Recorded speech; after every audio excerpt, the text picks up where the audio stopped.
नमस्कार। आप सुन रहे हैं द बॉलीवुड रेडियो और मैं हूं आपके साथ अनूप आकाश वर्मा। दोस्तों, ये किस्सा नूतन और नूतन की मां शोभना समर्थ का है। अपनी सादगी और दमदार अभिनय से सभी के दिलों में आज भी बसने वाली 50 और 60 के दशक की अभिनेत्री नूतन के बहुत से किस्से मशहूर हैं।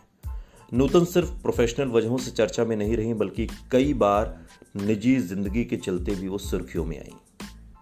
24 जून साल 1936 को एक संपन्न परिवार में नूतन का जन्म हुआ। उनकी मां का नाम शोभना समर्थ और पिता कुमार सेन समर्थ। उनकी मां एक सफल अभिनेत्री थी, जिसकी वजह से नूतन भी उनसे काफी प्रभावित हुई और उन्हीं के नक्शे कदम पर चलकर खुद भी अदाकारा बनना चाहती थी। नूतन अपनी बहनों में सबसे बड़ी थी, लेकिन जब उन्होंने अभिनय शुरू किया तब उनकी उम्र काफी कम थी। नूतन ने अपने फिल्मी करियर की शुरुआत साल 1950 में की, जब वो स्कूल की छात्रा थी। बतौर बाल कलाकार फिल्म नल दमयंती में उन्होंने काम किया। इसी साल उन्हें फिल्म हमारी बेटी में भी काम करने का मौका मिला। ये फिल्म उनकी मां शोभना समर्थ ने बनाई थी और नूतन अपनी मां के बेहद करीब थी और वो उनके सपनों को भी अपनी मां ने ही एक तरीके से उनकी मां ने उनके सपनों को उड़ान दी।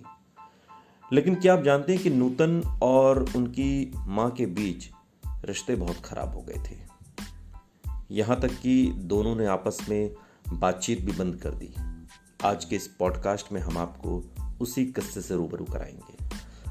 नूतन को शोभना ने अपनी प्रोडक्शन हाउस शोभना पिक्चर्स में लिया और उसी से बॉलीवुड में लॉन्च किया था। इस फिल्म कंपनी में नूतन भी एक तरीके से मां के हिस्सेदार थी। नूतन फिल्मों से जो भी कमाई करती थी वो सारा पैसा कंपनी में ही आता था। कंपनी के सारे फाइनेंशियल मामले शोभना समर्थ खुद संभाला करती थी। हर बेटी अपनी मां पर भरोसा करती है और वैसा ही नूतन ने भी किया। वो अपनी मां पर पूरा भरोसा करती थी और यही वजह थी कि उन्होंने कभी भी प्रोडक्शन के किसी काम में कोई सवाल जवाब ही नहीं किया और ना ही कोई दखलंदाजी की।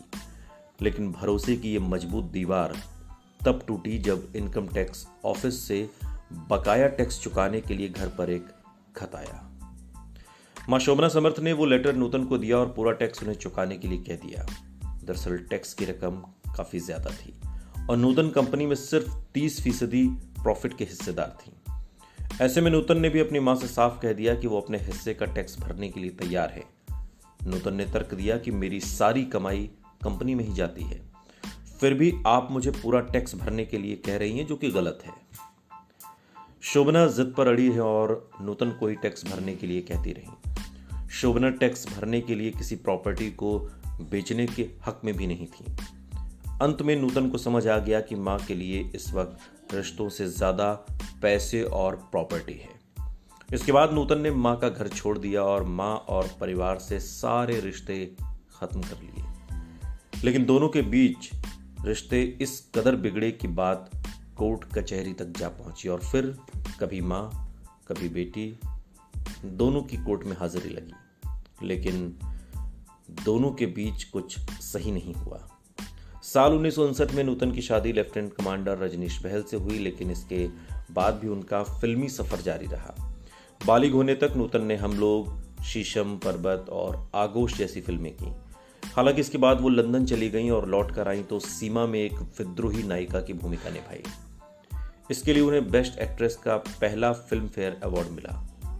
4 दशकों तक नूतन पहले पर्दे पर राज करती रहीं और आज भी उनकी फिल्में लोगों के जहन में बसी हुई हैं। और ये किस्सा भी जो मां शोभना समर्थ के साथ नूतन का हुआ। सुनते रहिए द बॉलीवुड रेडियो, सुनता है सारा इंडिया।